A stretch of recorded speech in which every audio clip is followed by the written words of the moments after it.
Couple of guests we're very fortunate to have with us in our studios. Now, this is MWFC Global Ventures signing a distribution deal in China for L.I.F.E, a sparkling vitamin beverage founded by Mike Miller of the Denver Nuggets.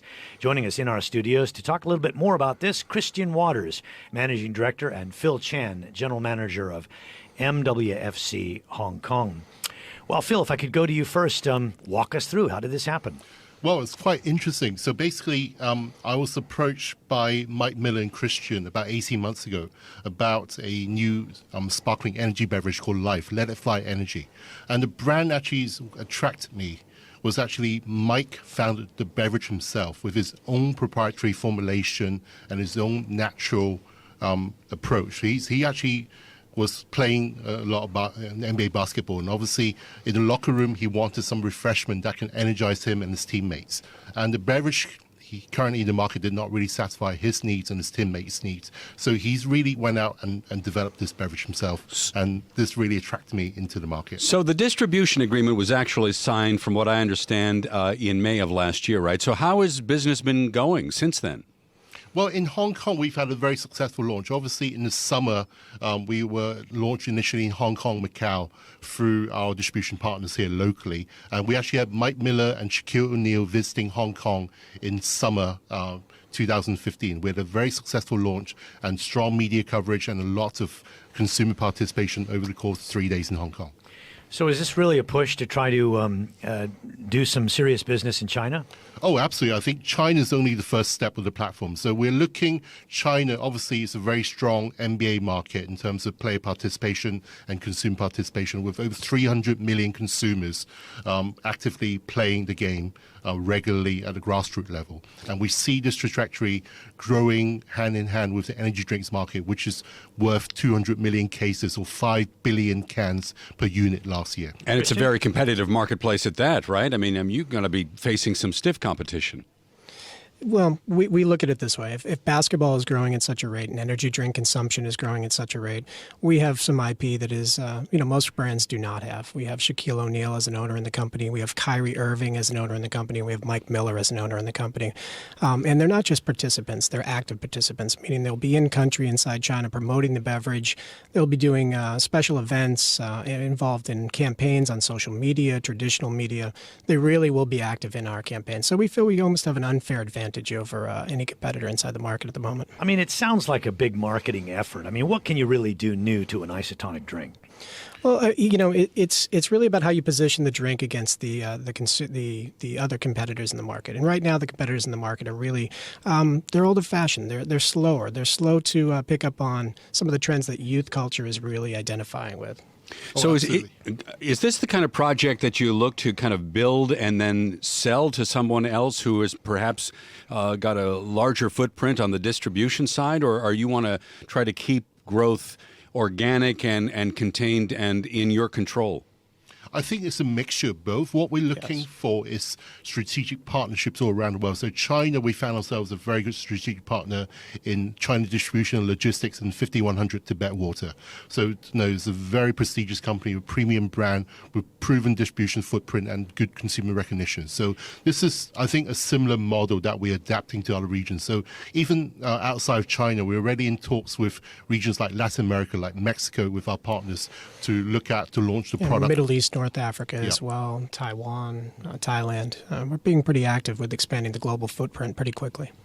So tell us a little bit about how this relates to the overall economic gyrations that we see in China. Particularly, I would imagine this is being addressed or targeted to the youth culture.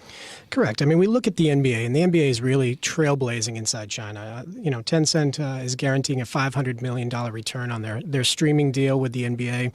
There's about $200 million more in revenue sharing inside that deal. And we look at the NBA as kind of setting the groundwork for something that we can really piggyback on. Again, the relationship with the NBA is very strong, obviously, since we have NBA players. And we feel that we can capture some quick market share very quickly just on an NBA platform because of the growth of the NBA inside China. So because it's the NBA, do you necessarily use, when you're kind of concocting a marketing plan, do you adopt something that we would find here in the United States, or do you kind of have to tailor make it to kind of the Asian market in a very unique way that the American audience might not recognize? recognize? Well, we localize the message any place we go. Again, the cultural differences we understand. We've been operating inside Asia for about 15 years. Phil has been active in the beverage industry for about 15 years as well. So understanding it, you have to localize the message. You have to localize the flavor of the drink. You have to make sure that you're just not bringing something in like our competitors that basically say, here's the packaging, here's the formula, here's the marketing message, and consume it. That doesn't always work, and that's why some beverages are really failing inside China and Asia. So, Phil, would the main competitors for you be Monster and Gatorade, or are there some local brands that are very strong in China? Well, the key competitor is actually Red Bull, but it's a very different version compared to the silver and blue version you get in America and other markets.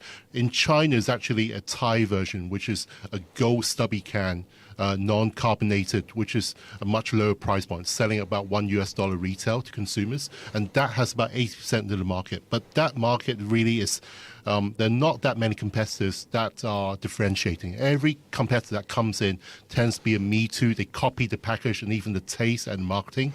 So we see this as a very unique opportunity for us to really differentiate and stand out from all the other competition in the market. And when we say 80% of the market, that monetizes to about what? That monetizes over $8-9 billion in retail value in the market. So you mentioned Mike Miller of the Denver Nuggets. I'm wondering whether or not part of the marketing strategy requires you to build out that roster, to invite more NBA players to kind of participate in the marketing campaign. And if that's true, to what extent does your revenue then become impacted by having to compensate these guys? I mean, do they have an equity stake in what's going on? Is there a fee that is paid for their participation? I mean, how does that work? Doug, that's a great question. And again, yes, building out the roster is very important. But unlike traditional brands that go out and either offer a big guaranteed minimum or a high royalty, the relationships are very important. Mike is kind of the big brother of the NBA. He's been LeBron's best friend for a long time. He's mentored Kyrie Irving. The thing about Mike Miller is that he has a great reputation inside the industry. So it's easy for us to approach anybody. And you name a name inside sport. It just doesn't have to be the NBA. It can be football. It can be, F1. It doesn't matter. We look at who we can identify that gets into the brand. We don't want anybody inside the brand that doesn't really appreciate the product. We're not a paycheck.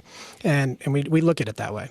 Just briefly, say 20 seconds or so, what sort of market share do you expect in the next 2 years or so? I think realistically, what we're never looking to be number one in the market. If we capture 3 to 5% market share in each of the markets we are going to, be a consistent number 2 or 3 player with a very unique message, I think we'd be very happy. All right. Well, thanks very much, gentlemen, for joining us here live in our studios in Hong Kong. Christian Waters, Managing Director, and Phil Chan, General Manager of MWFC Hong Kong.